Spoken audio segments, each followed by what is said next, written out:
All right, friends, let's make a start there. I think I know almost everyone in this room, but if we haven't met, my name is Dan, and I'm one of the pastors at Grace Church of Greenwich. Thank you for coming. Welcome to day 2 of our church retreat. Just a few housekeeping items before we start. If you're a parent with a young child, we have a few options for you. So we have a classroom on the 3rd floor with a children's program, as well as a overflow room with a live stream on the 2nd floor, or they can stay here if they're happy with us. But if they're a little bit fed up with us, you can go upstairs to one of those 2 places, 2nd or 3rd floor. And then secondly, the program will actually end at 2 o'clock today, not 2:30, because we'll be doing Q&A after each of the sessions. So as you're listening to Michael speak, just have some questions ready to ask him at the end of each session. Is that right, Michael? We're going to do that? Great. All right. Well, we have already met Mike from last night, so we're not going to cover that ground again. So let me just pray, and then we'll get straight to it. Father, we thank you so much for this opportunity to consider this very important question. How did we get our Bible? How do we know these are the right books? How do we know that you speak to us through these words? Please help Mike to speak clearly. Please help us to listen carefully. And we ask this in Jesus' name. Amen.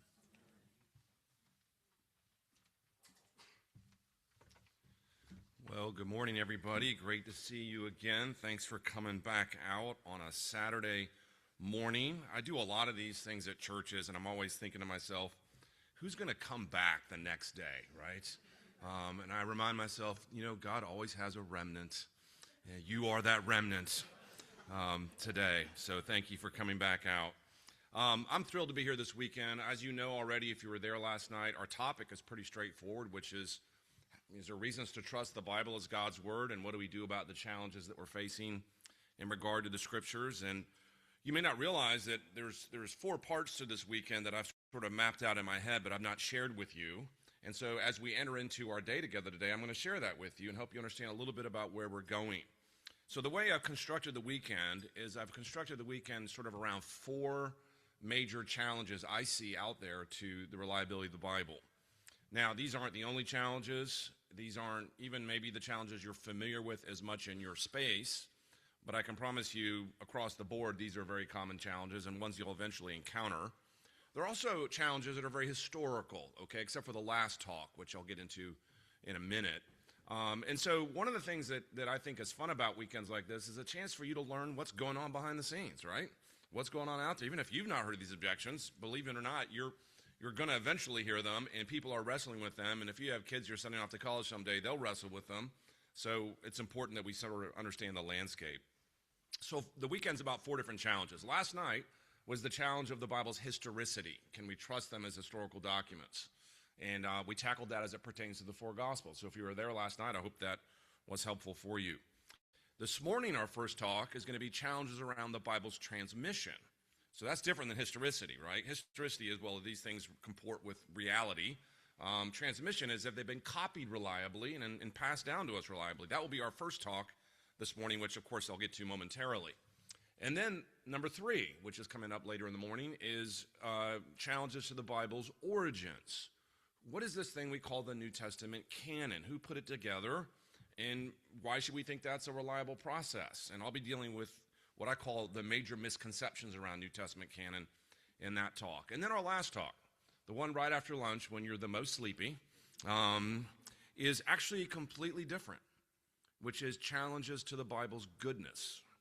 And here we'll be looking at a brand new, well, it's not brand new, but a recently revived objection to Christianity over the last 10 to 15 years, and has really reached ahead, actually, even in the last few weeks with the publication of Bart Ehrman's most recent book, which I did a long 1-hour video review for the Gospel Coalition on that book. So the challenge about the Bible's goodness will be our last time together, and that's not going to be so much an historical topic, right? Now we're moving into sort of ethics and theology and other things. And this tells you how vast this subject is. I'm actually speaking at my own church tomorrow on the authority of the Bible. They said, hey, we're going to do a thing right after church. We want you to speak on the reliability of the Bible. And I'm like, do you realize how big the question is about the reliability of the Bible? Like, people invite me and are like, come on, give us 30 minutes, solve all our problems. And I'm like, this is so big and so vast. So I'm going to try to come up with something tomorrow that hopefully I can do in 30 or 40 minutes. But you can see, even in our 4 sessions today, this is a big field. And so my hope is that when all's done, you're encouraged personally. That's part of the goal, right? I hope when you leave, you're like, hey, I have more reassurance that these books are trustworthy. That's certainly a large part of why we're here. But as we go through these things, keep in mind that's not the only reason we're here. One of my goals, and I trust this is true for your church leadership too, is that it's not merely personally encouraging for you, but equipping for you as you talk to others. You're going to have these conversations with other people, and the whole point here is that you are somewhat equipped to go have those conversations, right? So that you're not always sort of wondering, well, how do I answer the tough questions I get asked? I tell my students when I teach them these things, like, my goal here is that you're learning this so that when you're a leader in your churches someday, when someone asks you a question, you don't say, here's Dr. Kruger's email. No, that's not what I want you to do. I want you to be able to answer the question, right? I get enough emails. I don't need more. And so my goal for you is, at least on a basic level, to hopefully equip you for these things. Okay, so that's the lay of the land. Last night we started with the Bible's historicity, and of course we're focused on the New Testament half this weekend. And now we come to session 2, the Bible's transmission. So let's begin there. And as we begin there, I start by going back in time. You may remember last night when I was introduced by Jeremiah, he said, tell us about your story when you were a freshman at UNC Chapel Hill years ago. And I told you that story last night, where I found myself in a religion class with a very famous professor who was not yet famous, but became very famous, of course, Bart Ehrman. What I didn't realize at the time, though, is that one of his classic arguments, and one I had never heard at age 19, no surprise. I mean, who's heard these things when they're freshmen at a place like UNC, had to do with the topic we're looking at here in this session now. Ehrman said, do you realize that when you read the New Testament words, that you're only reading the words that we get from copies of the New Testament? And not just copies, but copies of copies of copies of copies of copies of copies over a period of 2,000 years. And whenever scribes make copies, they make mistakes. And sometimes those mistakes are accidental. And sometimes those mistakes are intentional. And they're not really mistakes at all. They're changes to the text. And the text has been altered and modified, and in one sense you could say corrupted over time. So when we have a book written in the 1st century, let's say the book of Romans that we all love and cherish, and you read the book of Romans today and you think you're reading Romans. Well, Ehrman says, no, you're not reading Romans. You're reading a copy of a copy of a copy of a copy of Romans that's been changed thousands of times. So what you're reading today may not look anything like what Paul originally wrote. So what Ehrman said in that class, and of course I'm 19 years old sitting there going, what? What are you talking about? Never heard of any of this before. I didn't know there was textual changes. I didn't know scribal variations. What is this world you're speaking of? And of course his point was simple, is that if you as an evangelical Christian think the words of the New Testament are inspired, well, good for you. But do you actually have the words of the New Testament? I mean, what good is it to say you have inspired words if you don't have the words? Now, of course, I didn't realize at the time that this was Ehrman's area of expertise. And this is a field called textual criticism, which has become my own area of research over the last 25 years. Really more than that, more like 30 years of research in this field. Textual criticism is this big phrase, but it has to do with the way texts are transmitted over time. And this was his thing, this was his baby. Now, fast forward a few years, long after I had Bart Ehrman as a professor, he wrote a book that was released in 2005. And it was a book on textual criticism. Now, I can tell you, having worked in the field of textual criticism for a long time, books on textual criticism are notoriously boring, okay? They are stale, they are dry, they're like, are you kidding me? And I don't want to go down this rabbit trail. This is just data-driven and micro text analysis, and there's been many books written on textual criticism that just people give a collective yawn to. But this book was different. What Ehrman did was marketed this book to the masses, not to the scholars. And it had a really catchy title. You probably heard of it. It's called Misquoting Jesus. And that book ended up becoming a New York Times bestseller. And suddenly, everybody's talking about textual criticism who doesn't have any clue about what really it is. And the only input they have about textual criticism is from this one book. So imagine this. You have a mass of people out there that are already skeptical about the Bible. They don't even know what textual criticism is, and the only voice they hear is his in a massively popular, best-selling book. And it's a very interesting book. I mean, if you're a skeptic, you're going to gobble this book up because it sounds like it's telling you everything you really want to be true, which is that the Bible's just been corrupted irreparably, and you never know what it really says. And this whole time we've been relying on a text that's untrustworthy. And as I said last night, when we all have a little conspiracy theory in us, don't we? Which is we always sort of gravitate those ideas that says, oh, what you've believed for thousands of years and thought were true, now we finally have discovered it's not true. What, of course, Ehrman doesn't tell you in that book is that the field of textual criticism is really, really old, long time been there. Scholars have done deep work in it for generations, and nothing he's saying is new at all. In fact, all he's doing is putting a new spin on it that seems to favor his conclusions, but in fact, most critical scholars have not followed his direction because they realize it simply isn't accurate representation of what's going on. Regardless, though, this book hit the scene and sort of blew up. And when Bart Ehrman's books blow up, my email inbox blows up. And so I've got tons of invitations to go speak about this topic in various places. And I'd already been working on this topic and then published a number of books that responded to Ehrman and book reviews and so on. But my goal in this first session today is just to respond to his arguments for you, to help you understand. Is it true that the Bible's been irreparably transmitted poorly? Now, you might think, oh, this is just an issue in the halls of the academy. Why are we talking about this today? Well, I'll tell you one reason we're talking about this today is because other religious groups have fastened on to Ehrman's claims. So if there are religious groups that are against Christianity, think groups like national religions like Islam, and don't want Christianity to be true, then they love this argument because one of the central claims of Islam is that, hey, the New Testament's corrupted. You can't believe the New Testament because it's been transmitted poorly. So if you think this merely exists in the halls of the academy, it doesn't. It exists in major religion conversations, and if you're in any university environment, someone's going to bring these things up.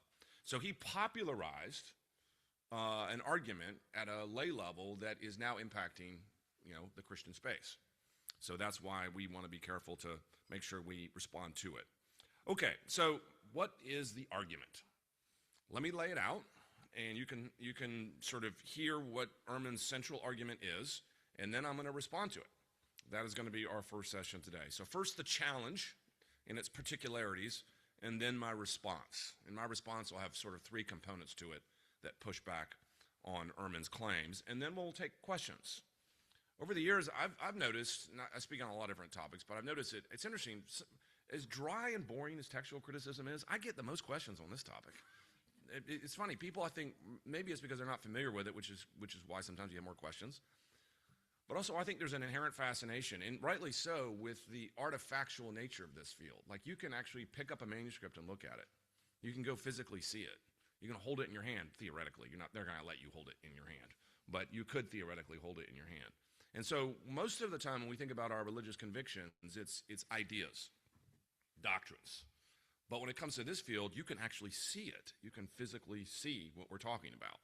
I think that's fascinating, and I'll give you some little tidbits of that as we go.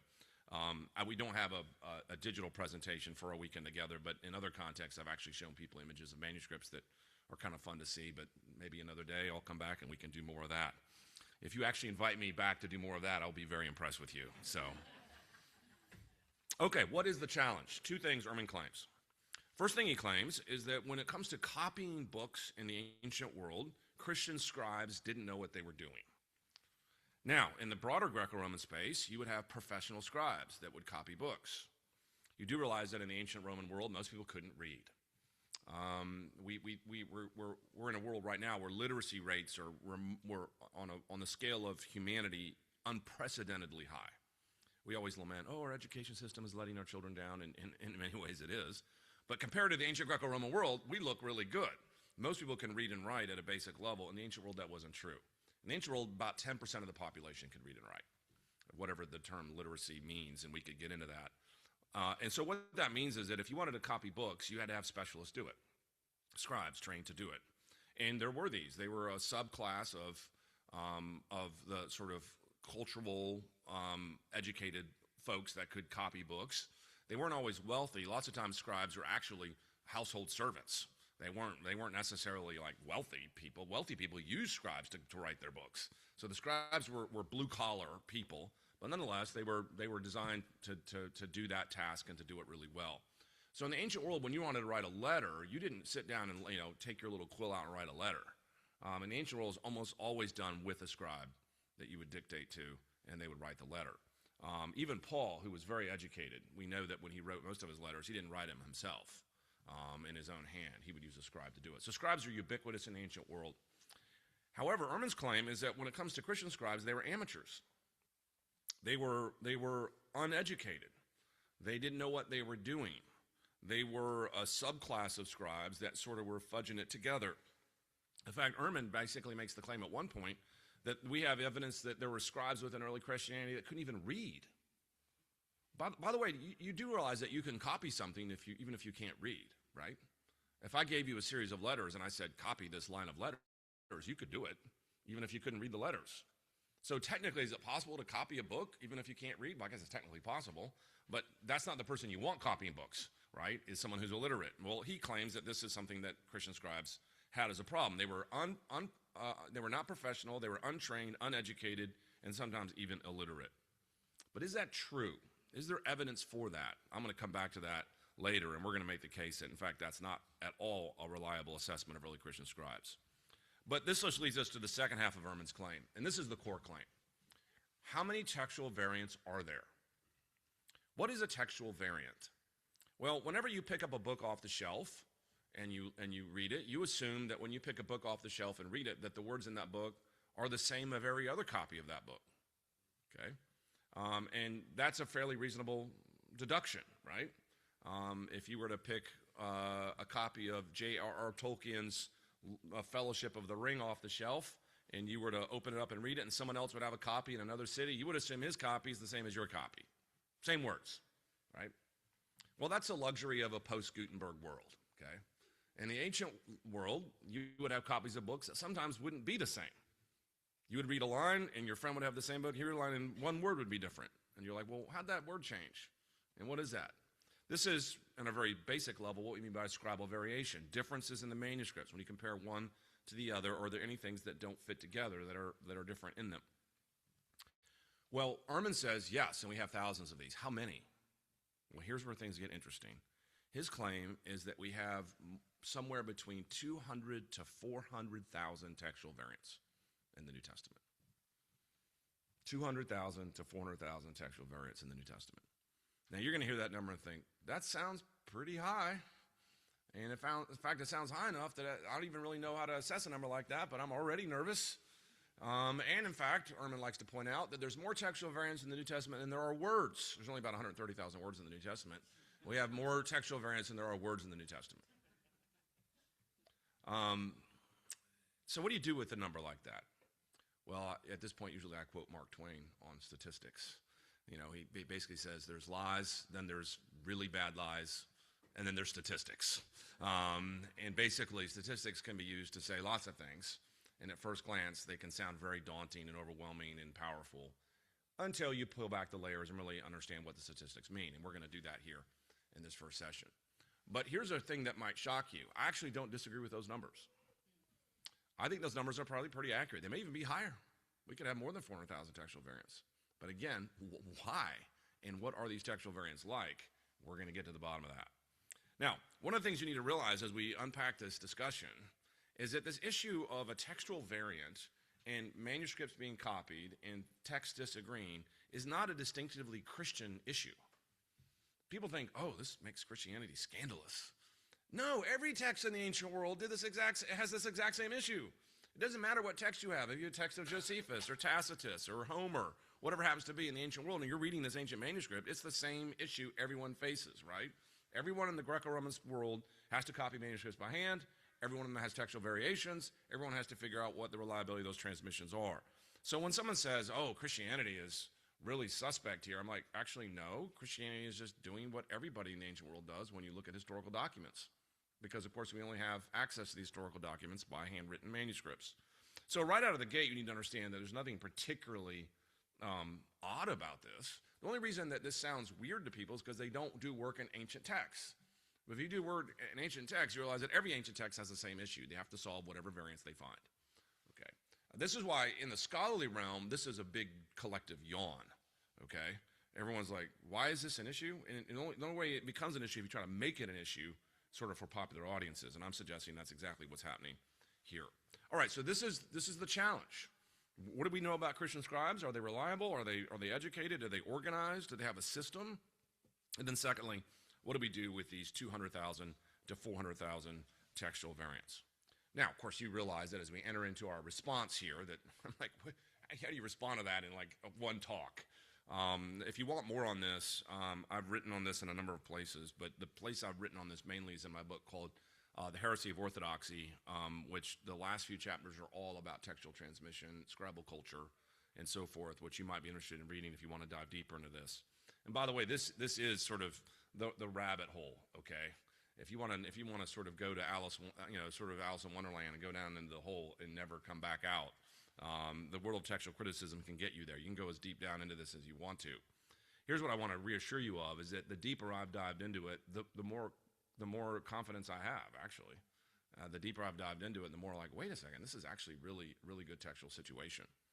All right, so how do we know about a textual situation? How do we evaluate the stability of any text, and particularly the New Testament manuscripts? Okay, so we're going to look at three features here in our short time together that I want to help you understand to rebut Bart Ehrman. And here's what those three things are going to be. We're going to talk about the quantity of manuscripts we have and why that matters.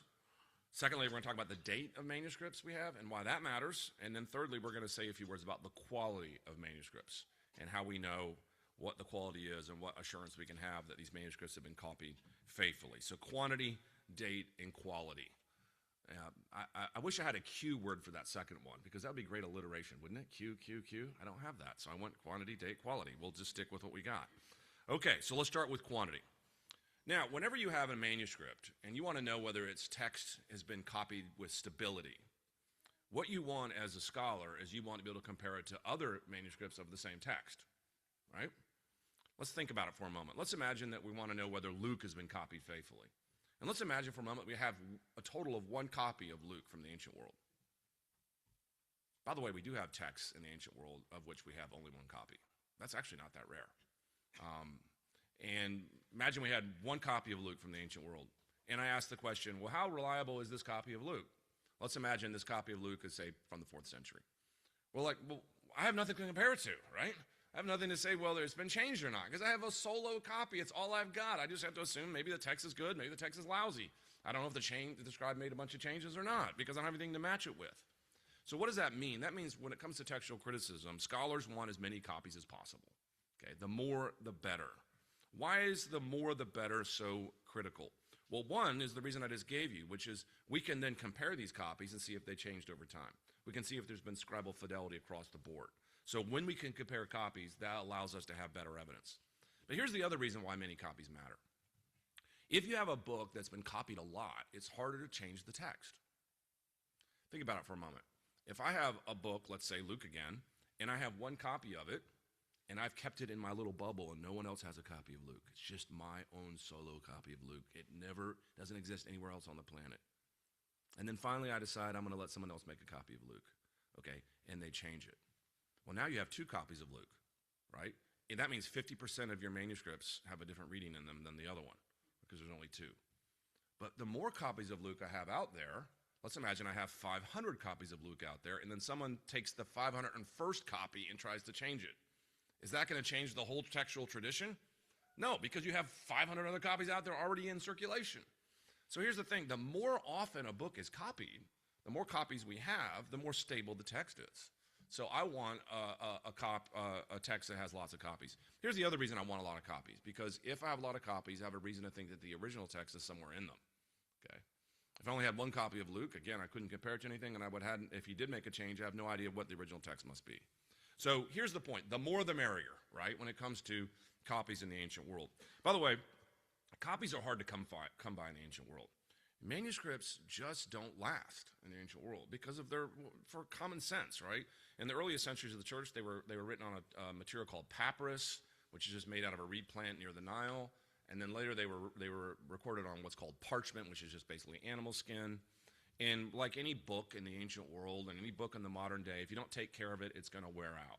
It's going to rot. It's going to get eaten by insects. It's going to be burned in a fire. It's going to be savaged in war. It's going to just simply be lost. And if you lose it in a place where there's moisture, it's going to rot and then pass away. So when it comes to ancient texts, especially texts that go back 2,000 years, we just don't have that many of any book, for that matter, because manuscripts don't last. So how many do we have? Well, let's start with other Roman texts for a moment. And let's take a couple samples from the same time period. How about Tacitus's Roman history, which is very famous Roman history. In fact, we know a lot about first century Rome from Tacitus and the sort of flow of the emperors during that time. And we actually know a good bit about Nero's persecution through Tacitus and a number of things. We have probably less than 10 copies of Tacitus from the ancient world. That's about average, by the way. I would say average is probably 10 to 20 copies of any text from the ancient world at that time. By the way, when we use the term copy, we are talking about, of course, a handwritten manuscript of any size. It can be a fragmentary piece of it. It could be the whole thing. It could be all of the Annals of Tacitus would count as one copy if you had it, and a fragment would count as one copy if you had it. So we have probably less than 10 of Tacitus. How about Josephus? He's a very popular Jewish writer from the time period. He wrote a book called Jewish War, which talked about the destruction of the temple in AD 70. He's doing a lot better. If we look at him and all through the early centuries and through the Middle Ages, we probably have around 50 copies maybe. That's actually pretty good. That's actually really good to have that many copies of any ancient work. And Josephus's book, we have about 50 copies, although most of them are quite fragmentary, and really the only ones of any reliabilities we'll discover are from the Middle Ages. So not bad, 50 there. So that would say the average sort of amount of copies of a text that old are somewhere between 10 and 20, and some ancient texts we have only one copy of. What about the New Testament? How many copies do we have of the New Testament? This is where things get incredibly stunning. Right now, and we are still counting these, and I'll explain that in a minute, we have north of 5,700 copies of the New Testament. That is a stunning, shocking, almost unthinkable number. In fact, when it comes to numbers like that, most textual critics are sort of embarrassed by it because it's like, wow, the world of Tacitus scholars are like, golly, I wish we had evidence like that. I mean, all the Josephus scholars are like, man, we only got 50 over here. You guys got 5,700 copies? That's crazy.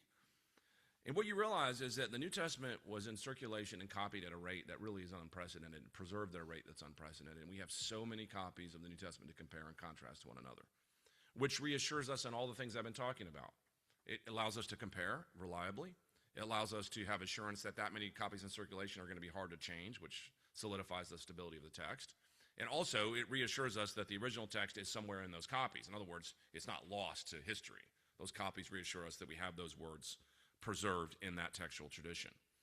Now, 5,700 copies is the same way they're counted in Tacitus or Josephus. So some of those are very fragmentary, and I'll talk about those in a minute.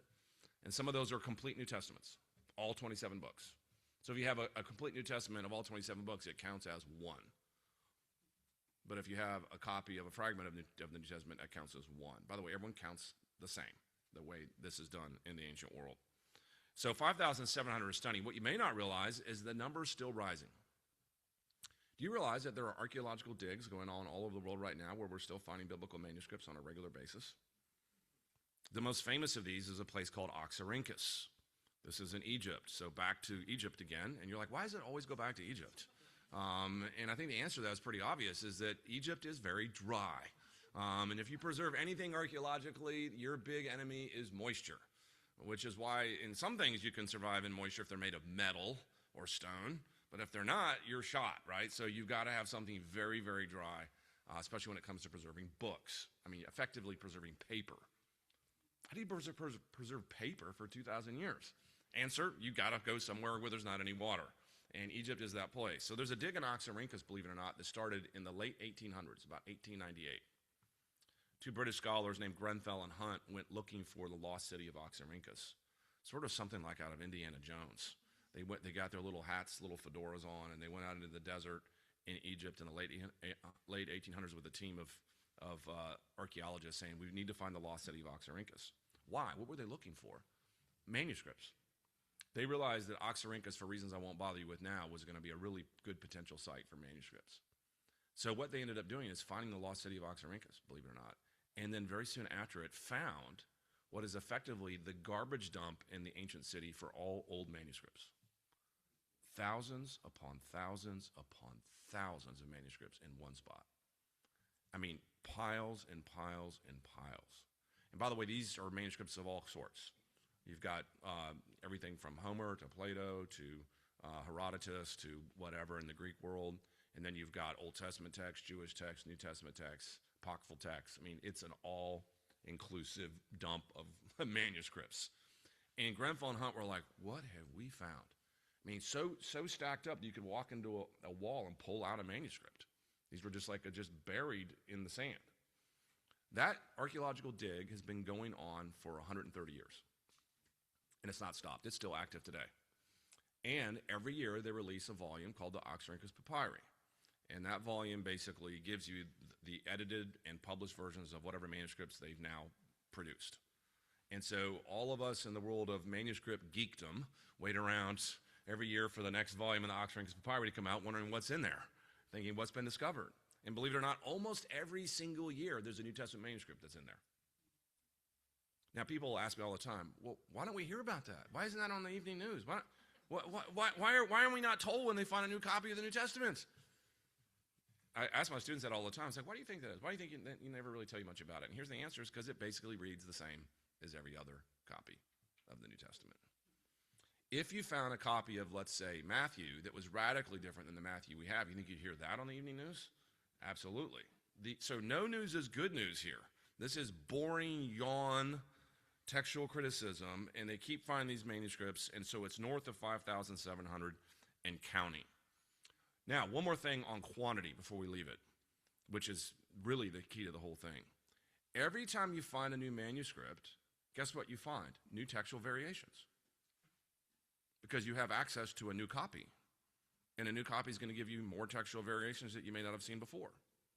What does that mean? That means that when you talk about the number of textual variations in the New Testament, you can't talk about that with also not talking about why we know about so many.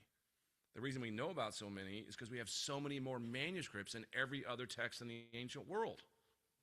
So what Ehrman sort of hides behind the statistics is the reason we know about so many textual variations. Because we have 5,700 copies, and every new copy gives you more textual variations to study. So it actually has nothing, to count up the total number is actually completely irrelevant, because it actually doesn't tell you about the rate of variations. It just tells you the total number of them. But if the total number of them is related on the number of copies you have, well, then that's a meaningless number. I mean, think about it for a moment. How many textual variants are in Tacitus? Well, not that many. Why? Because I only have 10 copies of Tacitus. If I had 5,000 copies of Tacitus, guess what? Everyone will be talking about how unreliable Tacitus is. So what you have to realize here is those numbers really are not telling the whole story. In fact, they're actually incredibly deceptive about the story. The only reason we have so many variations is because we have so many manuscripts. So what was good news, so many manuscripts, has been turned into bad news. Look at all the textual variations. So the rate of textual variations is the issue, not the total number. And as we'll see, the rate is not at all a problem when it comes to the New Testament. Okay, that's the quantity. And there's so much more fun things we could say about that if we had time. Here's the second issue that comes up when it comes to evaluating Ehrman's argument and thinking about how we respond to it, and that is the date of manuscripts. You might wonder, okay, well, so we have a lot of them, but how old are they? How far back do they go? How close do they get to the text that's purportedly being recorded? That's a massively important thing. This is sort of the gap problem, okay? What's the gap problem? The gap problem is you have a document written in, let's say, the 1st century, and what if your earliest copy of that document is, say, the 10th century? You have a 900-year gap. So you can't get past the 10th century to find out what the text looked like at earlier stages. All you have is a copy from the 10th century purporting to give you a text written in the 1st. Now, if you think about a gap like that, you're thinking, that's kind of a scary gap. A lot can happen in 1,000 years or 900 years. A lot of changes could be made. And I can't get further back. I can't get deeper in to get access to the text at an early stage. This is one of the perennial problems of textual criticism, right? The question is simply this: what's the earliest glimpse we can get at a text? And how close is that glimpse to the time in which it was copied? Those are really important questions. So obviously, in a dream world, people would think, well, if you have a text copied in the first century, wouldn't it be great to have a copy from the first century? Yeah, good luck with that, right? Remember what we talked about earlier, texts don't survive in any reasonable numbers. In fact, let's return to the books I just mentioned a moment ago, Tacitus's Roman History and Josephus's Jewish War, very popular books in the first century. Well, technically, we're just past the first century for Tacitus. What about their gap? Do they have a gap? Actually, they do, and it's actually pretty standard. Tacitus wrote around 100 AD, and our earliest copy of Tacitus's Roman History is around 900 AD. About an 800-year gap, which, by the way, is pretty normal in the ancient world. And that's because it's hard to find manuscripts. Manuscripts perish and are destroyed and are lost. Josephus, same thing. He was written somewhere probably in the late first century, his Jewish War. And our earliest meaningful copy of Josephus is 10th century. In fact, if you were to look at any edition of Josephus's Jewish War, it's dependent almost entirely on 10th century manuscripts. So nearly 900 years gap. That's kind of scary, I guess, but here's what I want you to realize is actually pretty normal in the ancient Roman world to have a gap that big. And you don't find a lot of scholars scratching their heads over, well, we just don't know what Josephus said. Tacitus's text is totally wild and free. No, we were like, okay, well, that's kind of the normal thing. You just you play the hand you have in history, right? That's the text you have. You just talk about the text you have. So how far back can we get with New Testament texts? What kind of glimpse could we get? How deep back can we go? Well, if we had a text, say, from the 6th or 7th century in the New Testament, that'd actually be pretty good. If we could look at the text at that time period, it would be beating Tacitus and Josephus by a wide margin. If we get to the 4th or 5th century, we'd be really good. We'd be now within striking distance of the text that we're looking to copy. What's stunning about the New Testament text, though, is we have texts all the way back into the 2nd, and actually quite a few back into the 2nd century.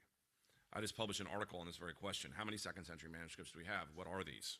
And this is remarkable. We actually have a very substantive glimpse at the text of the New Testament as far back as the 2nd century. And these come in a variety of manuscripts, one of which I mentioned last night, which is a manuscript called Papyrus 66, which is right at the tail end of the 2nd century, beginning of the 3rd, which is almost a complete copy of John's Gospel. I mean, if you were to tell a Tacitus scholar you could get a complete copy, nearly a complete copy within the 2nd century time frame, he would just do cartwheels. He'd be like, oh my gosh, can you imagine this? And when you look at the copy of P66, which has been studied immensely, it's actually a really stable, reliable text. There's none of these sort of massive textual changes that everyone thinks are happening that underlie the problem. Here's the question I always get. What's the earliest copy of the New Testament we have? Interesting question. This is batted around by scholars. There's a number of contenders out there, but the winner has been in place for quite a while and still hasn't changed, and that's a little manuscript called Papyrus 52, P52. It's a little copy of John. It's very fragmentary, not much bigger than a credit card, that scholars have dated to the first half of the 2nd century. Just let that sink in for a moment. The first half of the 2nd century. So somewhere between 100 and 150, we have our earliest copy of John's Gospel. When was John's Gospel written? Probably around 90 AD, from what we know. So he was written in 90 AD, and our earliest copy somewhere between 100 and 150. I mean, you're thinking, what? We can get a text that early? Yeah, it's fragmentary, but that just tells you that it was in circulation, it was copied, it was probably written in Ephesus, and this copy comes from Egypt. That's stunningly early for any manuscript. By the way, you can still go see P52 if you ever get over to England. If you're ever in Manchester, England, you need to track down a thing called the John Rylands Library at the University of Manchester, which used to be a fairly normal university library until they got the acquisition of P52, and now it's like a famous library because everyone shows up to see one thing, P52. And they got a whole tourist thing set up for you, right? You can go see the world's earliest New Testament manuscript, Papyrus 52, and they have little postcards there with a copy of P52 on it that you can send back home and say, hey, look what I saw. The earliest manuscript of the New Testament. So if you're ever in Manchester, England, you can go see it. But these books are all over the place. So we have a number of copies from the 2nd century, probably well over a dozen. And these cover substantive parts of the text. And then by the time you get to the 3rd century and 4th century, we have texts more than we could ever need. And we have some big texts, like in 4th century, you have a text called Vaticanus and Sinaiticus that are almost complete New Testaments. These are remarkable things that have discovered. We have almost a complete New Testament, or we do have a complete New Testament by the early 4th century that is stunningly well copied, and I'll come back to the quality here in a moment. By the way, some of the discoveries of these manuscripts are remarkable, how they were found. I mentioned the story of Oxyrhynchus, but this manuscript called Sinaiticus, I know that sounds like you have a nose problem. It's not that. It's from Mount Sinai, okay? Is what is discovered at St. Catherine's Monastery in Mount Sinai. And this was also late 1800s. There was a scholar by the name of Constantine von Tischendorf. How's that for a name? If you've got a child you're looking to name, there you go, Constantine von Tischendorf. So he took his band of archaeologists around looking for ancient manuscripts, and it was in the middle of winter, and it was cold, and they found themselves on Mount Sinai, and they found themselves at St. Catherine's Monastery in Mount Sinai, which is still there, by the way. A very, very ancient monastery. This is late 1800s, and so they go to the monastery and go, hey, can we stay here? Can we hole up here? Because it's winter and we're cold, and we need a place to stay. So Tischendorf and his team stay at St. Catherine's Monastery. While they're there, he thinks, well, monasteries have good archives of books. I ought to go check out what manuscripts might be in the archives. So he says, can I go down and see the archives? And yeah, it's in the basement. So he goes down in the basement. When he gets down there, turns out that there are monks burning ancient manuscripts to heat the monastery. By this time, the monks don't know how to read Greek. This is late 1800s. They don't even know what these manuscripts are, but they're cold, and so they're taking old manuscripts and they're burning them in the fire to heat the monastery. And Tischendorf's like, what is happening? And he stops them. And when he stops them, the manuscript that almost was going to get burned that day turns out to be Codex Sinaiticus, which is one of our biggest, most beautiful, fullest copy of the New Testament, and old, by the way. My question is, how many copies had they burned before we got there? Crazy stories. The manuscript discovery stories are fascinating. I wish we had more time to go into them. Okay, so date is massively important along with numbers, and we've got tremendous evidence on both sides. Now we come to the third and final thing, and then I want to take your questions, and that is quality. What do we know about the quality of these manuscripts and the copying of them? This is, of course, a massive conversation, and we can't fully unpack it here. And by the way, it always depends on the manuscript. So some manuscripts are copied phenomenally well. Some manuscripts are copied terribly. It's like any vocation out there. You have people who do a good job of the vocation and do a bad job of the vocation. So we have individual copies that we can tell this scribe not the best at his job. So that's not really much material, though. The question is, across the board, across the scope of the tradition, is it reliably copied? And here we have tremendous evidence that the text has been passed down faithfully. So we can actually look at the text in the 2nd century. We can compare these manuscripts, and we can look at the kind of changes that have happened. And here's the thing I want you to realize about the quality of the manuscripts is the vast, vast majority of the changes that are counted in these thousands and thousands of numbers do not affect the meaning of the text at all. Let me explain.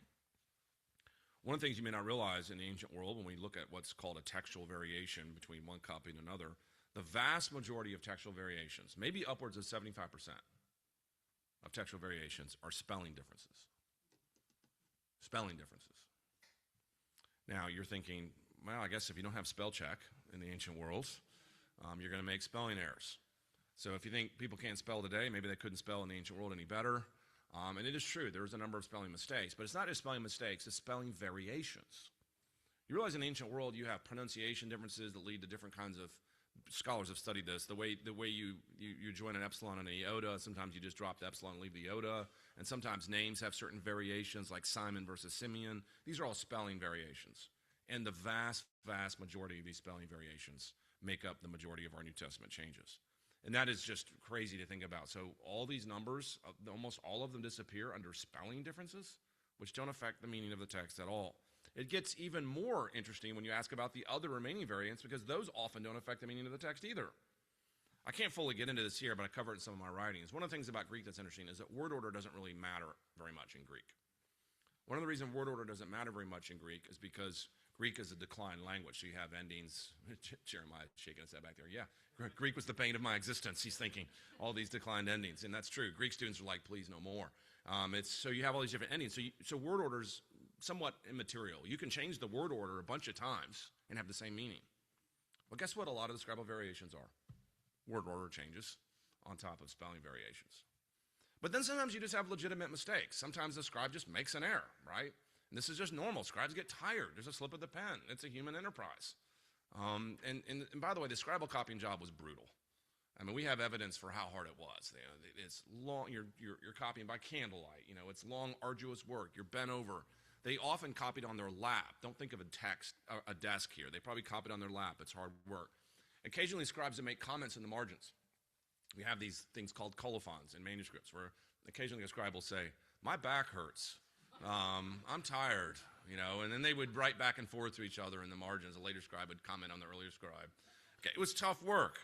But what's interesting here is that the vast majority of these changes were incidental spelling errors. And then when you have a change, what's interesting is that sometimes when you have a change, you can recognize it very obviously as a mistake and then fix it quite easily. In fact, many of these changes that you see, oh, okay, that's clear. I can see what happened there. You can see the scribe, and you can correct it quite easily. So this solves almost the entire sort of patch of these scribal variations. I'll give you an example of this sort of in the modern day.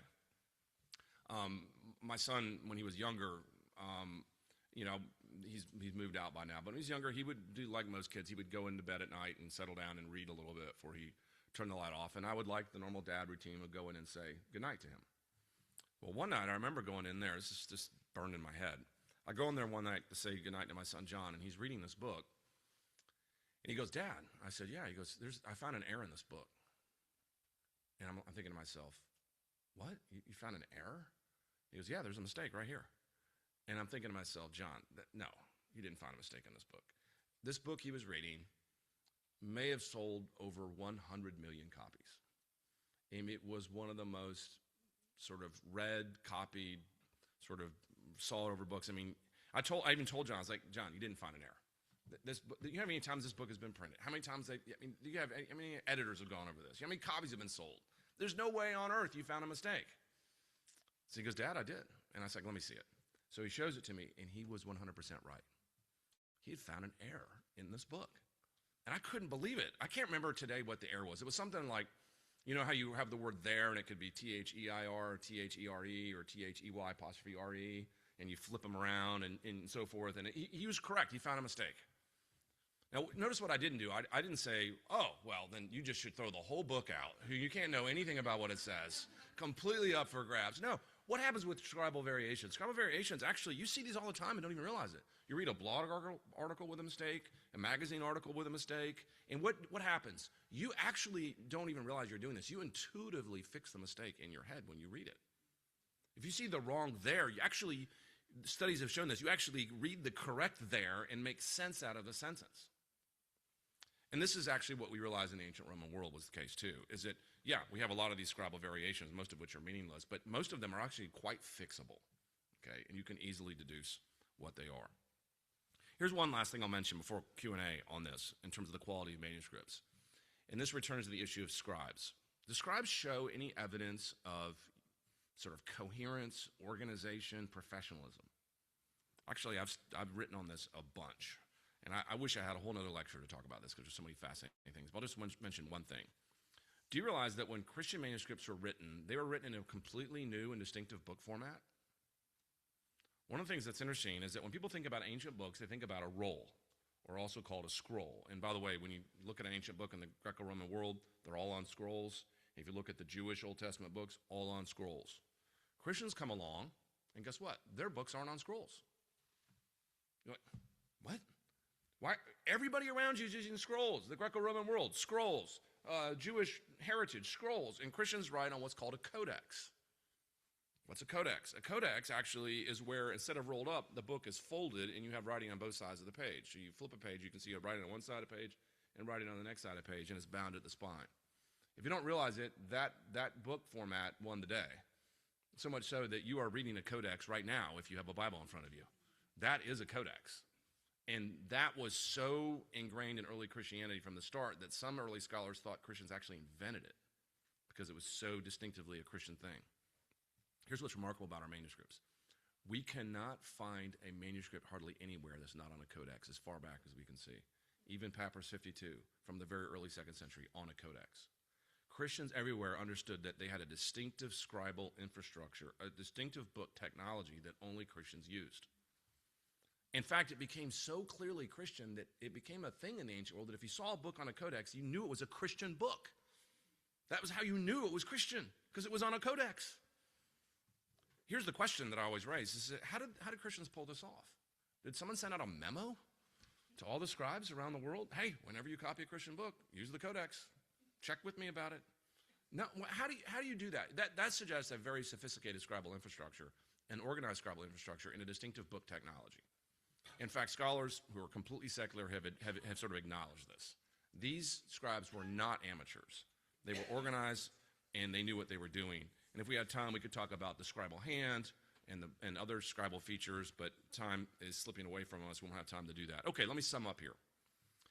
The claim for Ehrman is, hundreds and thousands of copies, or hundreds of thousands of variants in our copies, and we can't know what these things say, but I think the evidence is in the opposite direction. We have so many copies to compare that it's unprecedented evidence. We can track the trends. The date of these copies is all the way back to the 2nd century, which is stunningly early, and there's lots of evidence for our quality of these copies. And the vast majority of these scribal changes are not even meaningful changing to the text. So at the end of the day, then, we actually have one of the best texts you can have in the ancient world. Here's the summation. If you can't know what the New Testament text says, then you can't know what any text says in all of ancient history. And I think, of course, you can know, and you can really be sure about the text of the New Testament. Okay, let me open up for questions about ancient manuscripts and textual criticism.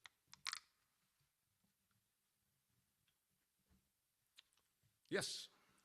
What do we do when you're reading through a modern translation and it'll go verse 32, skip verse 33, go to 34, and you say, hang on a minute. You go down and look at there, and it said most manuscripts don't have this. What do we do Yeah. with those kinds of changes? Yeah, so one of the nice things about our English translations is that occasionally they'll acknowledge sort of different textual variations over time. And there are not that many that get acknowledged, but you do occasionally see a verse skipped.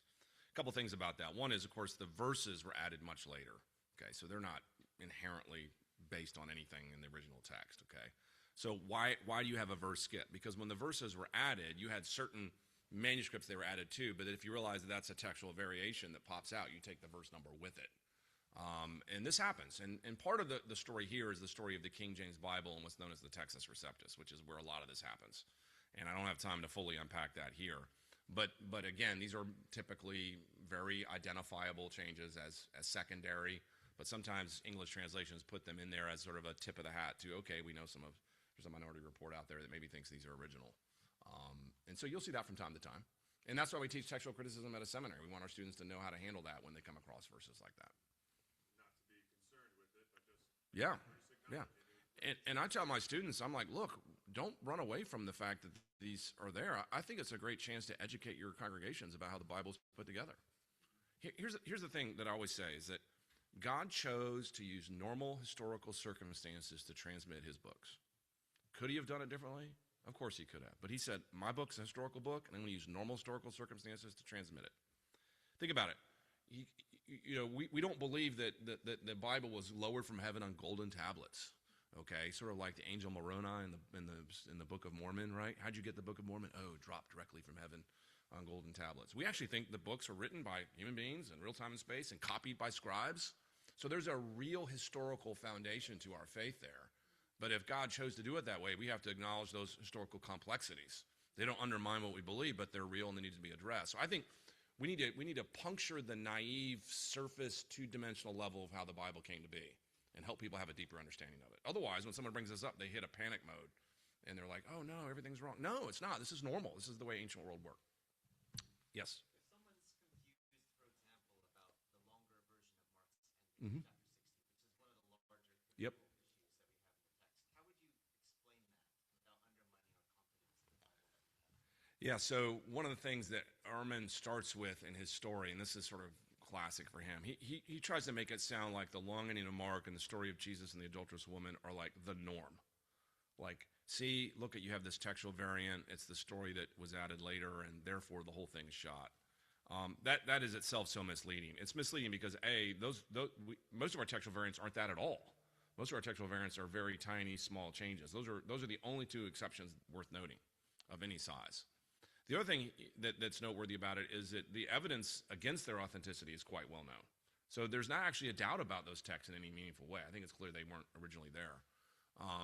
People ask, well, if they weren't originally there, why are they still bracketed out in my English Bibles? And that goes back to actually the history of those texts in the King James Version, which has so influenced English translations that English translators now leave them in because they don't want to upset people. And I suppose if you want to sell Bibles, it's good not to upset people. And so what do I tell my students when they come across that? If you see those brackets, you're getting the long I need to mark, I tell them take a moment in your sermon series to stop and say, let's talk about how the Bible's put together. Let's talk about why this is here. We're not running from this. We're not hiding from this. We're not trying to pretend, oh, don't look behind the guy behind the curtain pulling the levers. Nothing to see here. No, Christian, we're an open book. We got nothing to hide. And so, let's talk about how those textual variants were. They do not affect our doctrine of inerrancy, and here's why. Textual variations are about figuring out what the original text says. But if you know those things weren't in the original text, then they don't have anything to do with inerrancy. Because inerrancy only has to do with what was originally written and whether it's true. And if those texts weren't originally there, then they don't affect inerrancy at all. And so I always try to separate those issues. One is a transmission issue and one is a truth issue. And those are not the same things, and we need to make sure we don't confuse them as such. Yeah?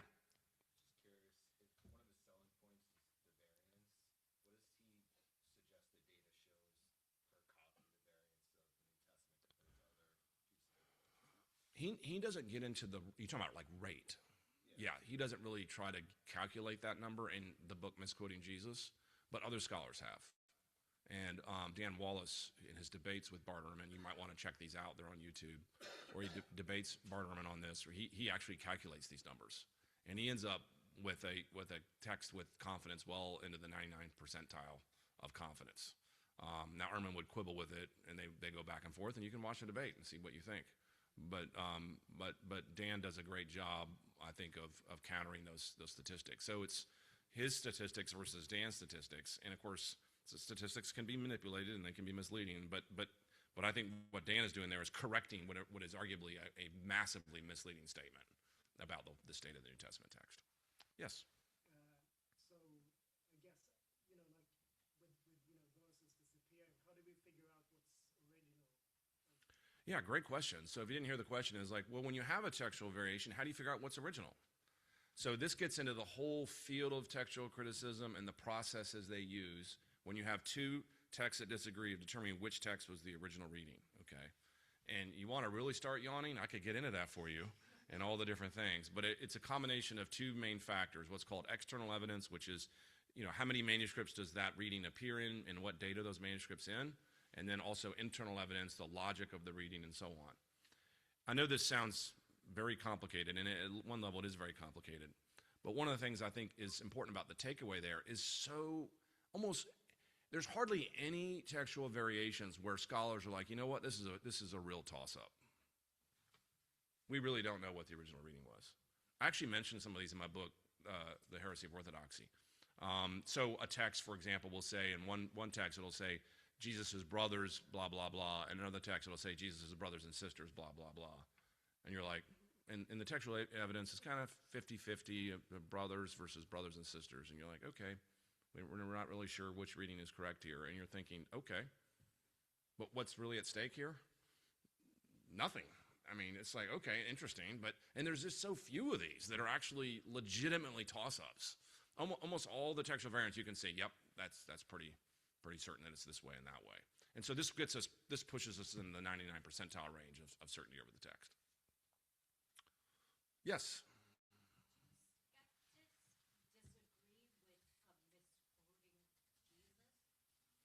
When you say, do skeptics disagree with it? Yes, quite a few. In fact, here's what's interesting, is that Ehrman, in the field of textual criticism, is himself a bit of an anomaly.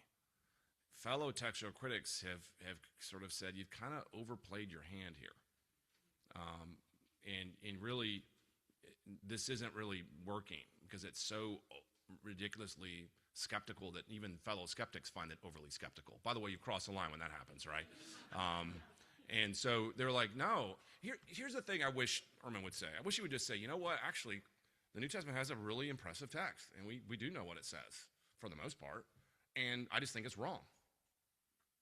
That's a much more faithful argument. You can just say, yeah, we pretty much know what the text says, but I just think the text is wrong. It's just mistaken. Not mistaken in terms of copying, but mistaken in terms of its truth claims. Right? It's just wrong.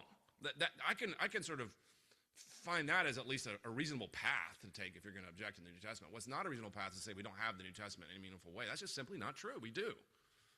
And so, yeah, I think he's overplayed his hand, and I'm not alone in that opinion. And you don't have to be an evangelical to have that opinion. Even other scholars have that opinion. Yep.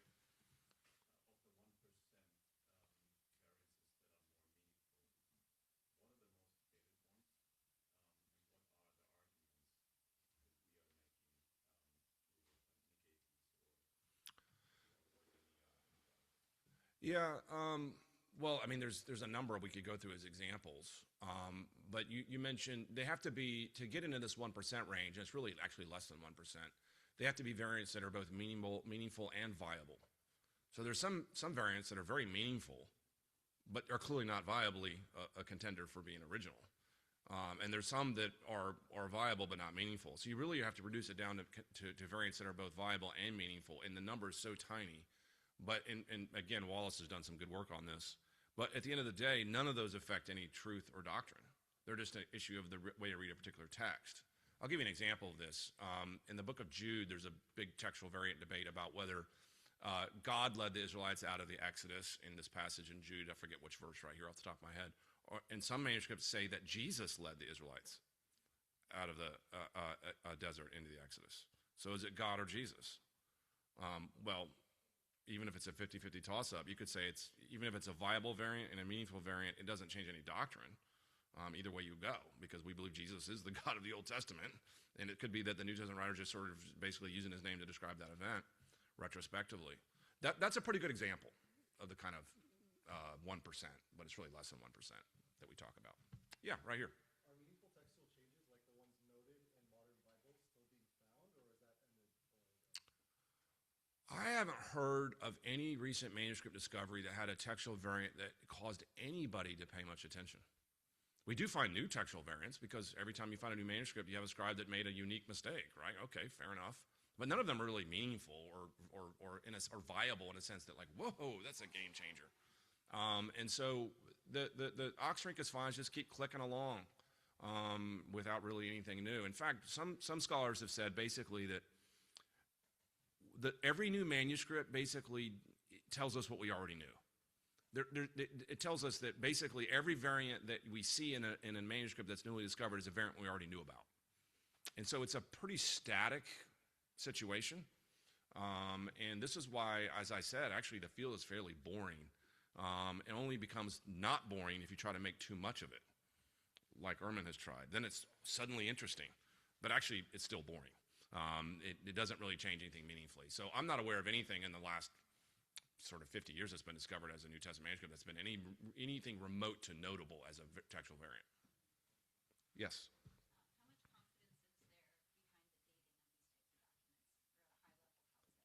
Oh, great question. I get that question from time to time. So the question is, how do you date a manuscript?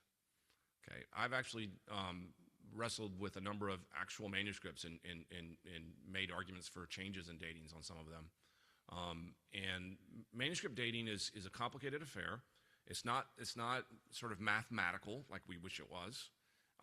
And so the normal way that manuscripts are dated is by handwriting. Okay, it's called paleography. And paleography is a study of Greek handwriting, how Greek handwriting changes over time. And you can sort of get a pretty good idea of when a manuscript was written by the type of hand, the scribal hand that's being used.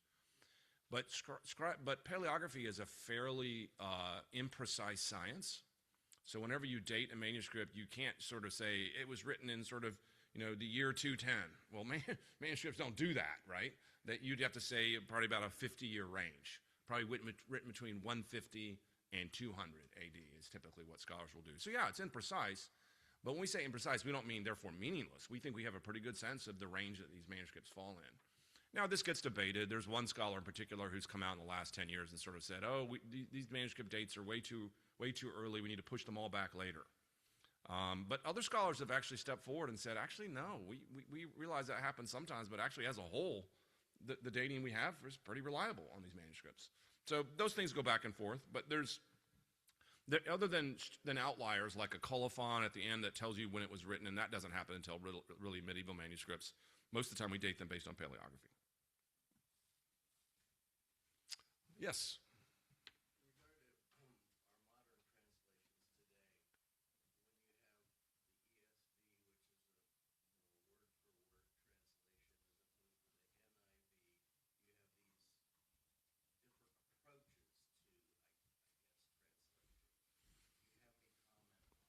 Yeah. So this is the distinction between transmission and translation. So what we've been talking about here is transmission, getting the text down to us. And you're raising the question is that once the text comes down to us, how do we translate it into our language? And is that reliable? Here's the upshot of this. We actually have really good English translations. And I think a lot of different English translations are good. I am not of the view that there's only a couple good ones and all the other ones are really suspect. I don't think that at all. The reason there's differences in our English translations isn't because one's more reliable, one's less reliable, because they're different philosophies of translating. And those different philosophies of translating are legitimate. Okay, and by the way, the ESV is more of a middle category. The ESV is sort of a middle ground between the NIV and the NASB. So the NASB, if you really want to go wooden, go NASB, and you'd be like, wow, that's wooden and clunky. You know, I liken it to trying to shift a stick shift car where your clutch isn't working very well. It's like, okay, finally got into the next gear. That's like reading the NASB. And they're like, yeah, but we're literal. I'm like, okay, you're not readable. And so the NIV is more readable. The ESV is sort of in the middle. That doesn't make it right, but it is in the middle. I like the ESV. I'm fine with it, and I'm positive towards it. But I think we have a lot of good options there. Okay, I see that we're over our time here. I'll be hanging around for our break, too, for conversation. And I think the next session starts at 11 o'clock. So we have about a 22-minute time to go get food. I see it back there. So go enjoy. I'll see you at 11.